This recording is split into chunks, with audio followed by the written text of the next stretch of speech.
teachers. Today is May 15th, 2016, and I just want to stop in and give you an update on everything and see how you're doing. Sorry for the grubbiness, but I just finished mowing my yard. So I haven't changed clothes. It's about 6:18 at nighttime, and so I'm ready to shower after I eat and clean up the house before tomorrow. Excuse me. Allergies. The kids were done on Friday, and I have Monday, Tuesday, and Wednesday. I have my procedure coming up on Friday, and so I'm heading to Fargo on Wednesday after work, or if I finish up on Tuesday and hand everything in, I'll take Wednesday off. And so tomorrow I see the doctor for some more labs before I have this procedure, and talk to him a little bit. Sorry. So I went to see the hematologist this week, and the hepatitis and lupus test came back negative. Yay! Excuse me. So that's one less thing to worry about. He said my doctor wanted to do another bone marrow test to see how my platelets are producing, but he feels that with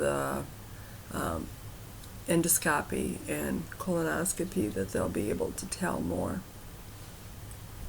So it's not it's the procedure itself, it's the prep for it, and I'm sure you guys completely understand what I'm talking about.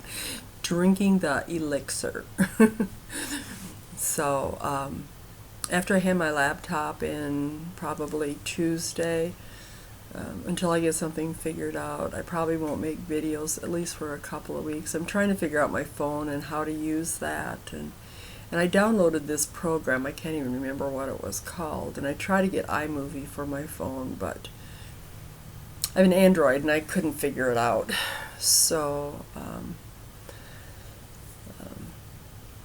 just drew a blank. But anyway, somehow I will figure out how to make a video and show you guys an update. I'm looking forward to doing a big giveaway here. Since the 1st of July is my Flosstube anniversary, 1-year anniversary, and so I want to do a giveaway for that. I did go to the job interview at the assisted living place, and it was interesting. And of course here they never tell you how much the pay is until you have the interview. And I applied for the overnight 6 to 6 because I thought that there would be a wage dispensation, and there isn't. But they do give quarterly bonuses, she said, of $100, and for the overnight people. But by the time you tax that, and it really, it's better than nothing, right? The pay starts out at $10.50 an hour, and after 2 months it goes up to $11. So I said to her, well, what about like annual raises? And she says, well, if you're making my job easier, I have no problem paying you. So I'm thinking to myself, do I have to negotiate my own salary each time? That didn't sound promising. And then I asked her how she evaluates her employees, and she said, well, through the residents and their family. She says they tell us what's going on. Well, that can be good and that can be bad. But she did say that they were considering having a nighttime supervisor since there isn't one.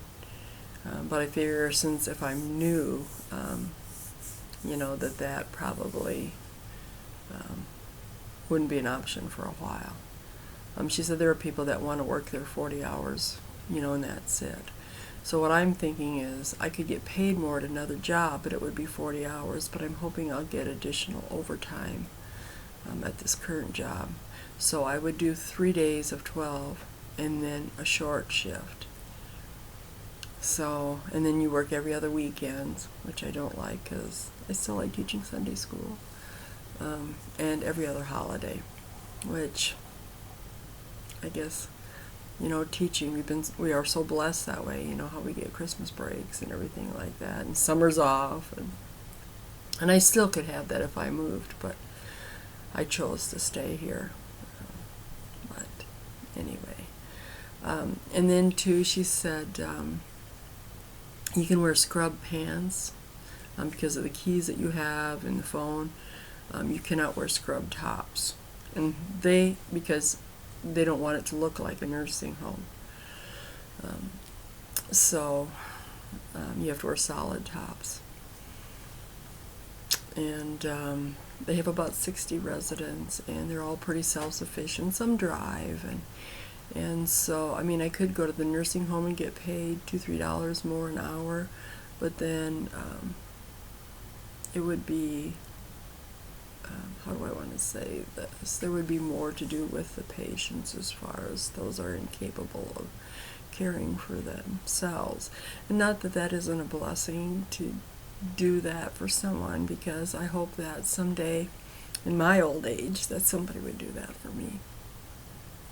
But I'm continuously looking, and so for now, after I have my procedure, they make you do a trial run for 12-hour shift, and just to see if you like it or don't like it, if that's something that you want to do. And she said that they've weeded out a lot of people that way, which makes sense. So I wrote, and basically it's just meal prepping. I like to cook. And it would just be me and another person full-time overnights, and then they have people that do short shift. So I do 3 12-hour days in a short shift. And the short shift people do laundry, mainly washing sport hose, a shower aid, and they can generally shower themselves. You just have to run the water for them. And then there's meds, and then bed checks at 3 a.m. Now I'm thinking on my first night, if you have a stranger coming into your room and you're sleeping, you wake up and see somebody you don't know, that would be rather frightful. My intention is not to give someone a heart attack on the first night. But, but I mean, 12 hours on a shift is a lot, on your feet. But, being a teacher, I'm used to being around and up and walking around and doing stairs and stuff. So considering my age, I feel fairly healthy to do that. But when they're unable to care for themselves any longer, then they would have to go to a nursing home. So anyway, hope and pray that everything goes okay, and this is where God has placed me to be. Okay, now for stitching stuff. This isn't really going to be a long video. Before that, I wanted to show you too, and I've got a couple other things I hope I don't forget, because I don't really feel like making this video over again. Stitchers have been showing what they're reading. And so I did show Pioneer Girl here in one of my earlier videos. And that's a autobiography on Laura Ingalls Wilder. It's filled with pictures and it's annotated.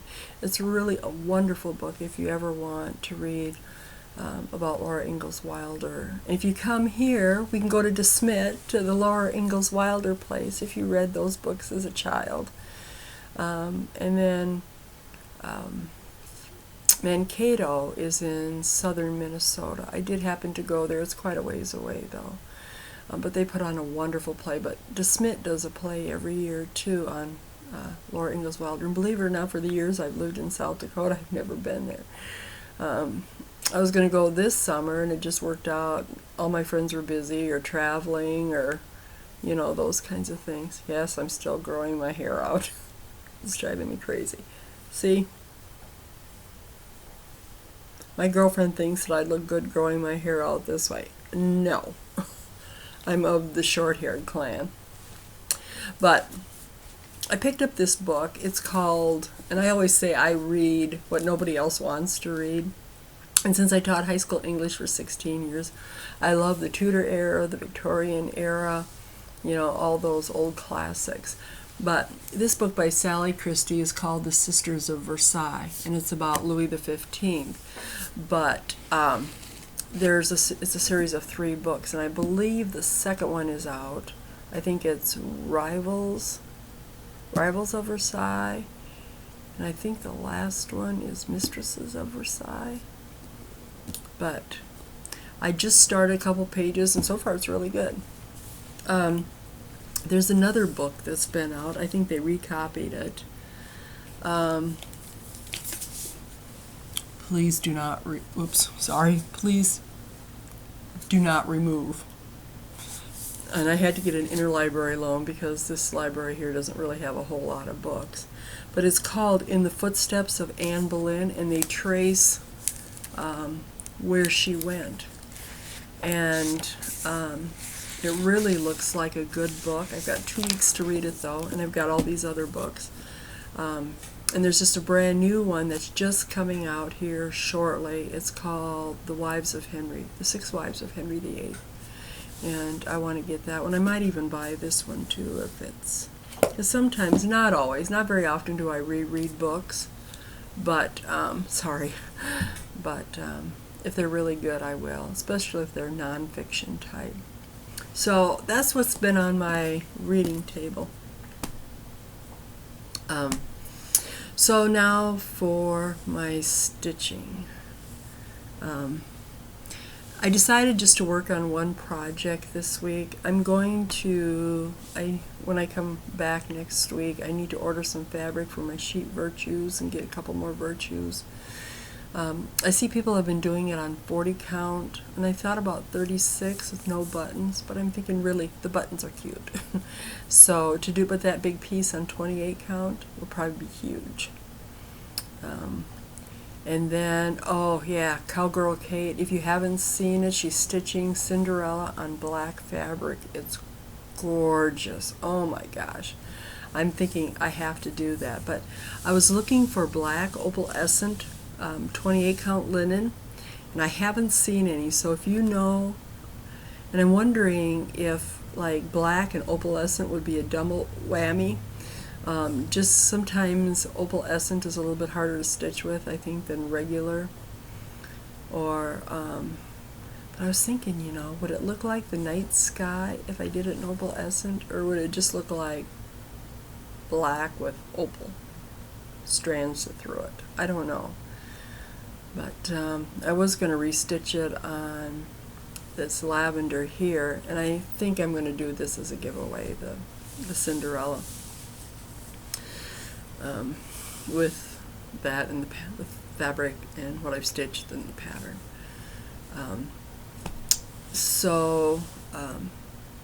But yeah, KowgirlKate, she does such beautiful work. Hi, Kate. And then another stitcher that I see just made her Flosstube videos. You know, the Twisted Stitcher, Ivana. She is hilarious. Oh my gosh, I never laughed so hard in my whole life just watching her video. And of course she stitches just beautiful pieces. I'm just amazed. And she's a fast stitcher too. But she does a lot of little house needlework pieces. But me, I've been working on March Cottage for 2 months. I move like, as they say, slower than molasses in January. So my goal this week was just to stitch on one piece, and so I decided to do different. And I already have that Spirit of Virlanda on antique or cream and white or black thread, and I just use regular DMC, but I did, so this is how much I got done in a week. So actually, I think that's pretty good progress. You know, and it's always fun and exciting to start a new piece. It's like you never want to put it down. But yeah, so I might, I need to have this done and framed by October. And I have a few more other pieces too that I want to get done. But anyway, that's really all that I have to show today. I hope you guys are doing great. thank you so much for your constant prayers, and just be praying for me and thinking about me on Friday as I go through that, and that you find some answers, and that, you know, there's nothing major going on, you know, through my system that, you know, can easily be taken care of. Yeah, nobody likes to, you know, go under, you know, so I'm a little bit nervous, but, you know, worrying isn't going to change anything, right? So, but I will link the Twisted Stitchers page down below, and if you haven't seen KowgirlKate's things, you must watch her. She's amazing too. So, hopefully I'll be making a video here within a week or two. And so, God bless. Have a wonderful day, and I'll see you soon.